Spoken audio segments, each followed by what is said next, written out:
His exact birth date was not recorded, however his date of birth was estimated to be around March 3rd, 1888.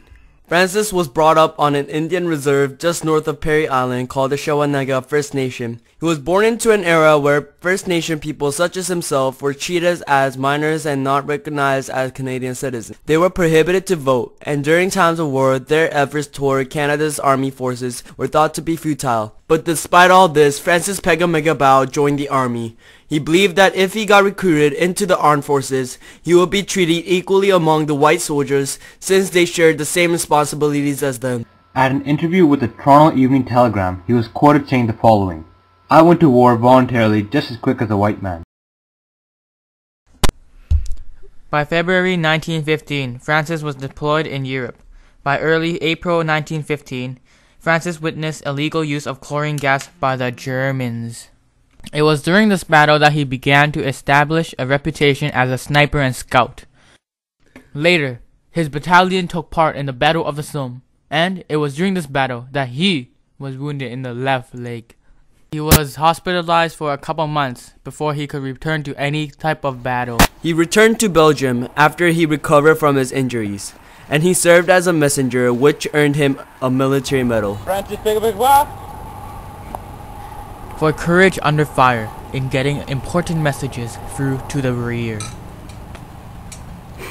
Later, he joined the Second Battle of Passchendaele. He played an important role as he was instrumental in guiding them to where they needed to go and ensuring that they reached their allocated spot in the line. For this, he earned a bar to his military medal.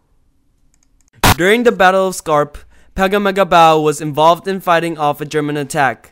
His company was almost out of ammunition and in danger of being surrounded. To prevent this from happening, he ran into the no man's land and amazingly picked up 16 machine guns, 2 anti-tank guns, and 2 mortars, and came back alive.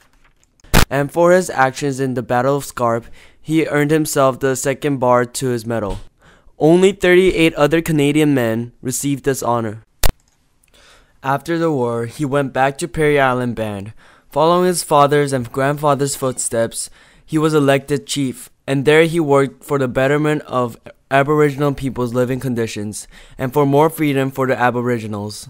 In 1943, he became the Supreme Chief of the Native Independent Government, an early First Nations organization. Though the First Nations recruited in the army were respected while they served overseas, their war efforts were forgotten as soon as they returned to Canada. Francis Pegahmagabow became known as a forgotten hero. Though he was the greatest soldier of the time, due to his ethnicity, he was not awarded honors such as the Victoria Cross. Many people disbelieved his kills because he didn't use an observer while sniping. Therefore, they argued that he did not have solid proof for earning the Victoria Cross.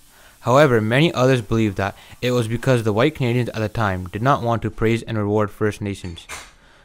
For his efforts to make First Nation people significant to society, Francis Pegahmagabow became known as an Aboriginal icon.